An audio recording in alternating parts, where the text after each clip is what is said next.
Ya, kita masuk ke segmen terakhir.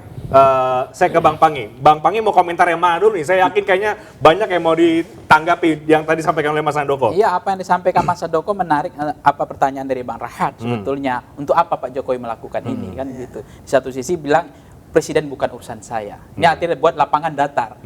Karena lapangan kalau kemudian lapangan tidak datar berarti dia harus endorse, dia harus partisan kan? Nah, menurut saya memang beda dengan SBY. SBY di periode kedua Pak Jokowi lebih banyak mengendorse calon presiden di ujung beliau sudah mulai Lancer ini gitu. Nah, ini yang menjadi menarik. Untuk apa sebetulnya? Kalau sebetulnya kita belajar tentang legacy, keberlanjutan, sebenarnya kalau negara kita berbeda dengan Singapura misalnya, Lee Kuan Yew kan bilang begitu juga bahwa negara punya rute, punya trayek. Siapapun presidennya, negara harus tunduk pada perintah undang-undang. Terkait ada program nasional, ada program jangka panjang. Tidak seperti kita ganti presiden, ganti selera. Ada juga yang kemudian rakyat dikorbankan, ada pembangunan yang terbengkalai karena presiden merasa gengsi, ini bukan dari legacy beliau. Kemudian tidak dilanjutkan, padahal itu pajak. Salah satu contoh saya katakan Hambalang itu kan rakyat rugi ya, betapa besarnya anggaran di situ. Kalau itu adalah perintah undang-undang, trayeknya jelas bahwa itu adalah amanah undang-undang, mestinya siapapun presiden harus dilanjutkan. Karena ini bukan soal gengsi, bukan program saya atau tidak saya, ini uang negara kok. Ini pajak yang dibayar negara. Nah, itu menurut saya semestinya siapapun presiden terpilih, IKN pun kalau itu perintah undang-undang, itu tidak ada yang bisa menghentikan. Mau Anies presiden, mau Pak Prabowo presiden, mau Pak Ganjar presiden, IKN tetap lanjut karena ada undang-undang yang mengatur itu. Kita punya itu yang kehebatannya Pak Soeharto waktu itu kan ada repelita ya. Itu ditiru oleh Lee Kuan Yew itu Singapura. Karena apa? Negara tidak berdasarkan kepada presiden yang berganti-ganti, tetapi kepada trayek yang jangka panjang.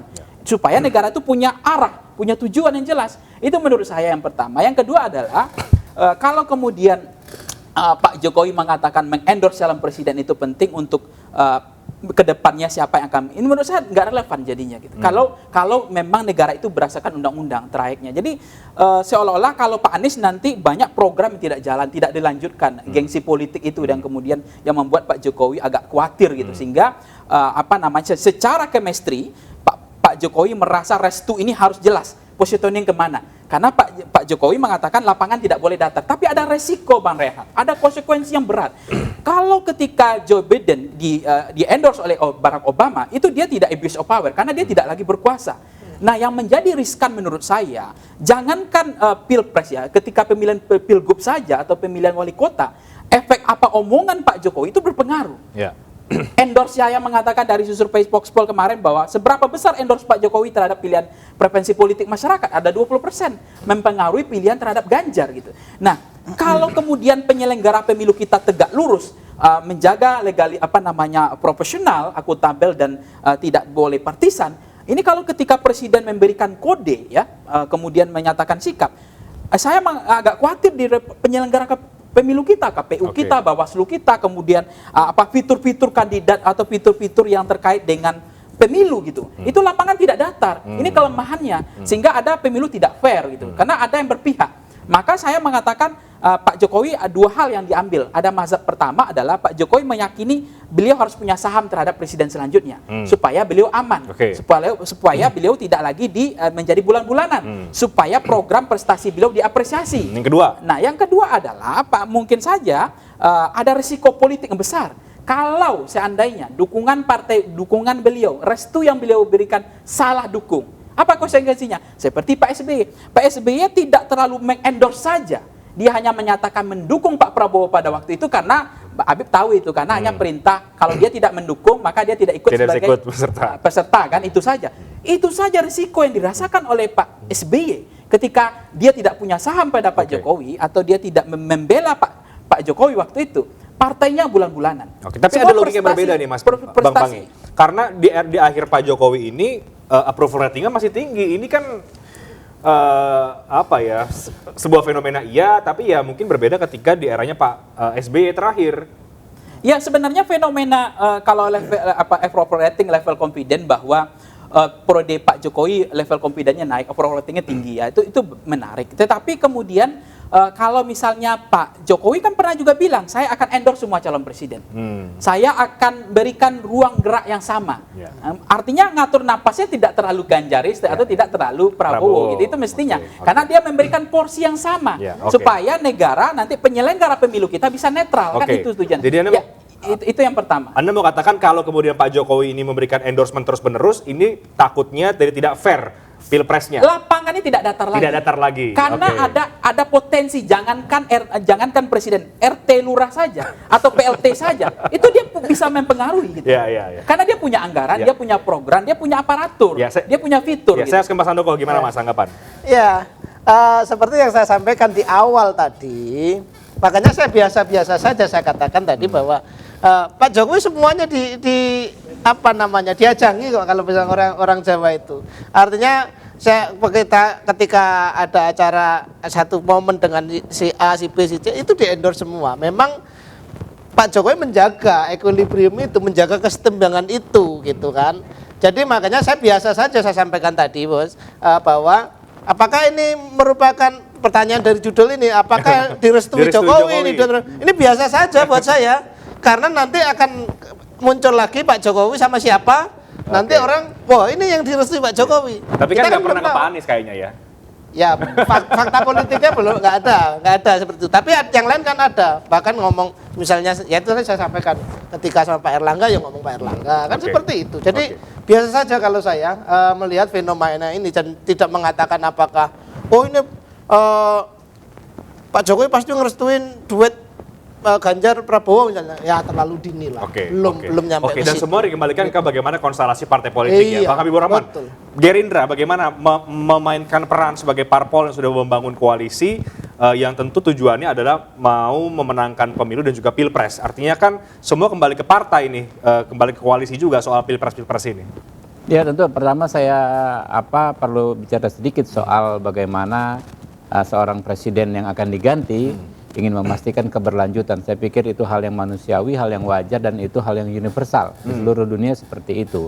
Kedua, soal kemungkinan abuse of power, tentu kita punya perangkat, ada Bawaslu, ada KPU, ada DKPP dan lain sebagainya. Jangankan orang yang mau berhenti sebagai presiden, kita juga kan mengakui undang-undang negara ini memberikan kesempatan kepada presiden yang baru 5 tahun untuk melanjutkan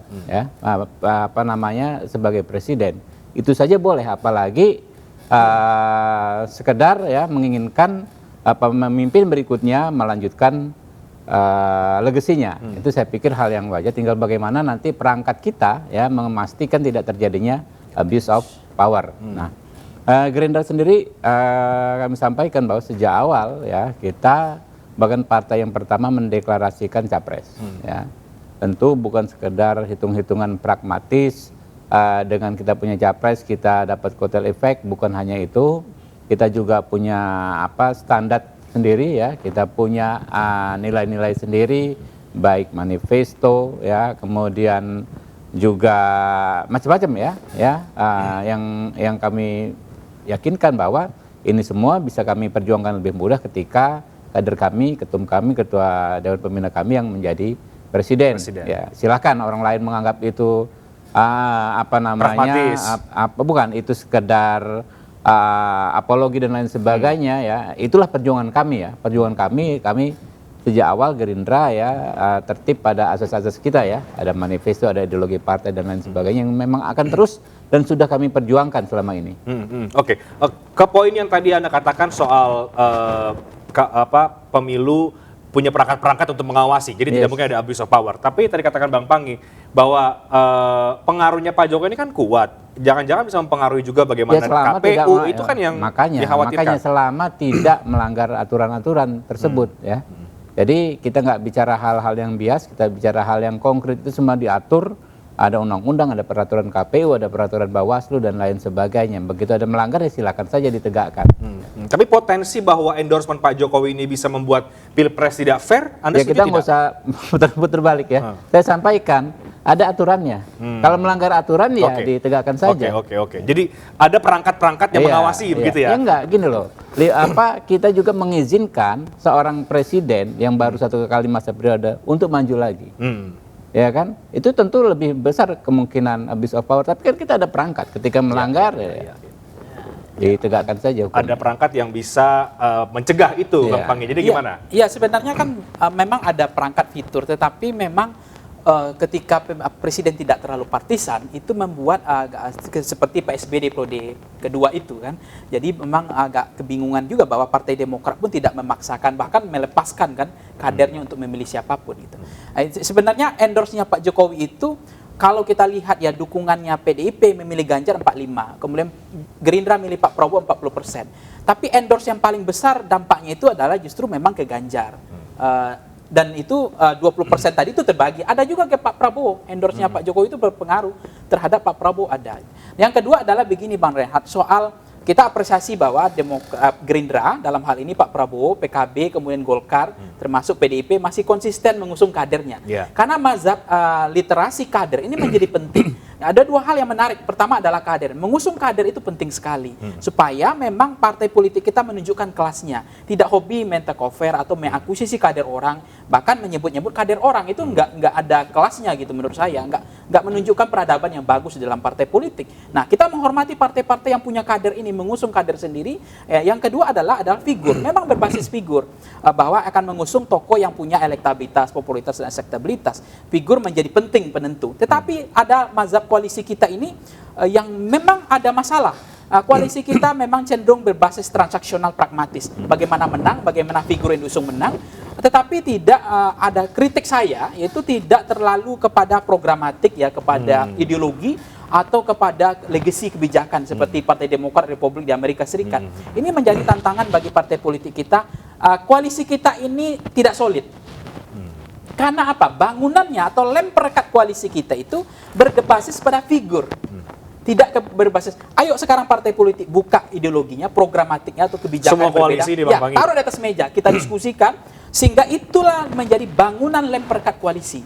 Tidak semerta-merta berkoalisi hanya karena mengusung kader saya, berkoalisi karena figur ini, berkoalisi dengan bersyarat, itu lebih berat lagi. Sekarang kan ada juga begitu. Oke, kita berkoalisi tapi syaratnya kader saya, itu juga. Jadi ini yang harus dikoreksi bahwa partai politik harus menaikkan high cost politik yang berkelas menurut saya. Mulailah kemudian hari ini tidak lagi hanya semata bicara figur, tapi kepada programatik, ideologinya, kemudian programatik, kemudian legacy yang lebih keren gitu, sehingga ditaruh di atas meja, didiskusikan, dibuka semuanya kotak Pandoranya, apa yang membedakan semua partai itu harus dimulai dari sekarang. Oke, setuju Bang Habibur Rahman, partai politik harus menunjukkan itu? Ya setuju ya, apa yang disampaikan Saudara Panggi tentu menjadi masukan, cuma memang ya pengamat tentu melihat dari luar ya.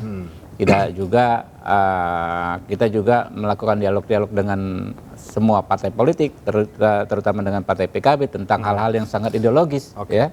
Kita paham sekali, kita sama-sama punya manifesto, punya visi misi dan lain sebagainya yang ternyata nyambung, makanya keluarlah tagline itu kebangkitan Indonesia Raya. Ya. Silakan mau ditafsirkan itu belum ideologis dan lain sebagainya, nanti ya kita sama-sama punya waktu untuk membuktikan.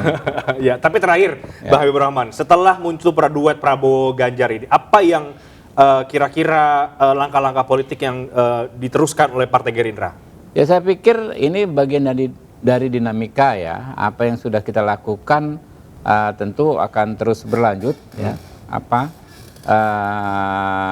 komunikasi dengan partai koalisi yang sudah ada, kemudian juga sebagaimana disampaikan Pak Prabowo, bagi Partai Gerindra semua partai adalah sahabat ya, sambil juga mencari kemungkinan perluasan koalisi ini. Toh ya waktu kita juga cukup banyak ya, lebih dari mungkin 5-6 bulan ke depan masih bisa. Dalam sejarahnya politik setelah reformasi, rata-rata penentuan capres dan cawapres itu kan mendekati ujung. Ya. Oke. Singkat masing-masing Mas Handoko dan juga Bang Panggi. Kalau dari Anda Bang Panggi, apakah sinyal restu Jokowi ini akan berhenti sampai di panen raya kemarin Prabowo Ganjar atau ada muncul lagi nanti? Ya saya merasa tidak akan berhenti. Tidak akan berhenti ya? Akan tetap ada sinyal kode-kode atau bahkan mungkin Pak dimainkan Jokowi terus oleh Pak Jokowi. Ya, cuma sayangnya saya inginnya jangan supaya muncul Megawati berpidato pada HUT PDIP. Kalau bukan karena PDIP, Pak Jokowi bukan siapa-siapa. Itu mungkin karena Pak Jokowi dan porsinya kurang terhadap Mbak Puan. Endorse-nya juga harus dilakukan untuk Mbak Puan. Kita nggak tahu loh, jangan tidak adil. Gimana tidak Mas fair, Handoko, gitu. singkat? Ya, kalau kami dari Projo tentu kami akan melanjutkan proses musrah sampai ujung. Nah, ini sudah mendekati nanti insya Allah 13 Mei kita akan closing itu di G-Expo di Jakarta. Artinya kalau kami dari relawan tentu semuanya akan tunduk, akan patuh pada apa yang nanti akan disampaikan oleh Pak Jokowi kepada kita. Itu saja. Tapi di luar konstelasi partai politik, Projo cocok ya, Prabowo Ganjar cocok? Enggak, ya serah saja kan. Dibalik katanya. Iya, jadi jangan udah bolak-balik aja. Jadi nanti kami sedang menjaring nama, bahwa nama-nama itu ada di situ. Nanti akan kami sampaikan ke Pak Jokowi. Dan kemudian Pak Jokowi, kita bergerak di sini, ya nanti kita akan ikutin Pak Jokowi. Yang setuju Habib pasti Prabowo Ganjar. Kita lihat apakah memang duet Prabowo Ganjar. Capres. Yang penting Pak Prabowo Capres, kata Bang Habibur Rahman. Apakah memang ini atau berubah lagi atau bagaimana, itu masih dinamika politik, tapi menarik untuk memperbincangkan setiap peristiwa politik menuju tahun 2024. Demikian Talk Politik with Rehat malam hari. Terima kasih, selamat malam, sampai jumpa. Bang, thank you.